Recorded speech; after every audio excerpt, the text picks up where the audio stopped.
Bonjour à tous et à toutes, j'espère que vous allez bien. Aujourd'hui, nous allons vous parler de la virgule, mais plus précisément du détachement.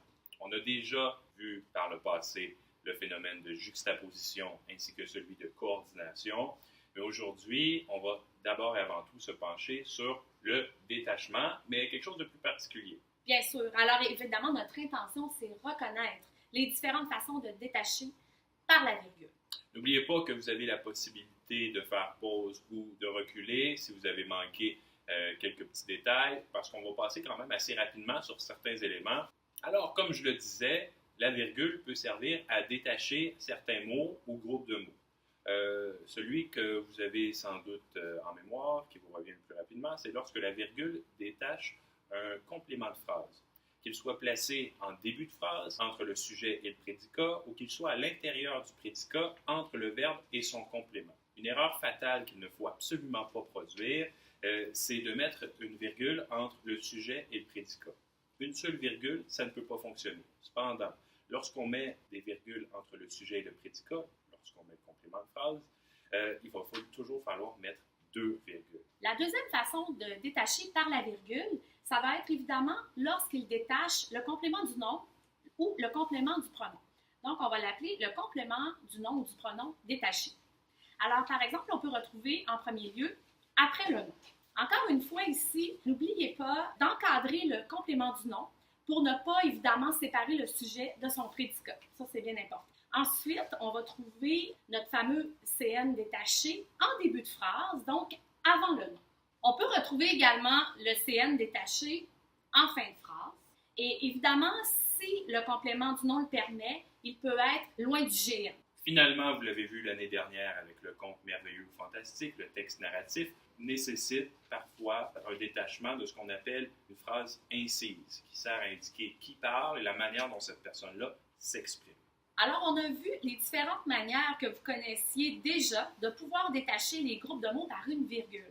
Maintenant, celles qui suivront vous seront utiles pour remettre votre point de vue, voire convaincre. Et ça va être vraiment important, entre autres, dans l'article critique qui s'en vient ou dans l'appréciation d'œuvres littéraires, par exemple, voire même en argumentant. Le premier détachement par la virgule sur lequel on se penche aujourd'hui qui nous intéresse, c'est celui du groupe incident, qui sert à révéler la présence de l'énonciateur, à exprimer véritablement son point de vue. On peut voir ici avec l'exemple à l'écran, à mon avis, cette œuvre traversera les époques. Ces quelques mots-là, un à la suite de l'autre, montrent bien la présence de l'énonciateur, la personne qui est derrière la plume.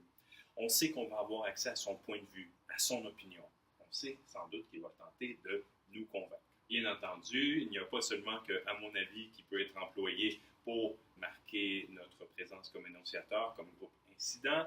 Quelques exemples comme selon moi, pour ma part, en ce qui me concerne et quant à moi, peuvent très bien être employés. Pour poursuivre, nous avons également la phrase incidente qui permet, quant à elle, à la personne qui écrit d'intervenir dans le texte en y apportant un commentaire personnel. Par exemple, il faudra, soit dit en passant, être beaucoup plus vigilant.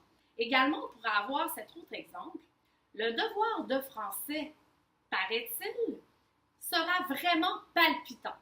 Paraît-il, encore une fois, vous voyez, c'est une phrase. Alors, vous pourrez remarquer que le paraît-il dans cette phrase-là pourrait être une marque d'ironie, soit que celui qui écrit émet son point de vue. Et là, on est dans une petite blague ici. Là, on dit le contraire de ce qu'on pense. On va terminer avec la phrase incidente avec ce dernier exemple et non le moindre.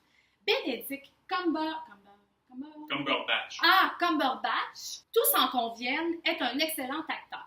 Tous en conviennent, vous le remarquez, phrase incidente qui va émettre, encore une fois, le point de vue de la personne qui s'exprime. Tous en conviennent montre également un petit peu un argument également. On appelle ça une généralisation, comme si tout le monde était d'accord avec ça. Donc après le groupe incident, après la phrase incidente, on va mettre l'accent sur la mise en emphase. Ça sert à mettre en évidence un mot, un groupe de mots, qui est souvent repris par un pronom, par un présentatif.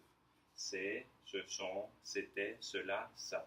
Il s'agit finalement d'isoler, de mettre à l'écart un mot ou un groupe de mots sur lesquels on veut mettre l'accent, sur lesquels on veut insister. Et c'est d'ailleurs sur cette insistance-là qu'on va pouvoir avoir accès au point de vue, au jugement de la personne qui écrit. Par exemple, avec cette peine d'amour, elle m'a blessé pendant longtemps, on voit bien qu'on veut insister sur ce groupe de mots-là. Même chose pour le spaghetti, c'est son mets favori. Ça accentue. Ici, la répétition sert à préciser à quel point la personne aime le spaghetti et que c'est bon. Pour terminer, contrairement aux virgules précédentes qui mettent l'accent sur l'énonciateur ou la personne qui écrit, l'apostrophe permet de préciser le destinataire, soit la personne à laquelle on s'adresse. Par exemple, veuillez agréer Monsieur Brassard l'expression de mes sentiments distingués. Ensuite, on peut voir également Madame Girard, mon chien a mangé mon devoir. Vous remarquerez ici, évidemment, on s'adresse encore directement à la personne. Alors, en espérant que vous saurez reconnaître immédiatement chaque détachement par la virgule que les phrases vous offriront. Surtout, n'oubliez pas de vous inscrire à notre chaîne et d'aimer la vidéo. Bonne journée!